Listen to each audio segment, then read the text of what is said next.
আমাদের প্রিয়জন মারা গেলে তাদের ছবি বাড়িতে রাখবেন কি না এই নিয়ে অনেকের সংশয় আছে। তা আমি বলবো অবশ্যই রাখবেন, কিন্তু দিকটা মেনটেন করবেন। বাড়ির পশ্চিম অথবা দক্ষিণ দিকের দেওয়ালে তাদের চিত্র রাখবেন। মাথায় রাখবেন, মৃত ব্যক্তির কোনো ব্যবহার্য জিনিস, ঘড়ি, জামা কাপড়, এগুলো কেউ কখনো ব্যবহার করবেন না, ভুলেও ব্যবহার করবেন না। দান করুন, না ফেলে দিন।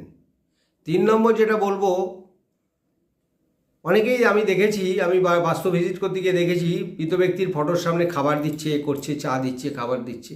খবরদার, ভুলেও কিন্তু এই জিনিসটা করবেন না। মৃত ব্যক্তির ফটোর সামনে, চিত্রের সামনে কখনো খাবার, জল বা চা কিচ্ছু দেবেন না, কোনো কিছু দেবেন না। ধূপ দেখাতে পারেন, এতেই শান্তি হবে। এগুলো দিলে তাদের আত্মার শান্তি হয় না, পুনর্জন্ম লাভ হয়।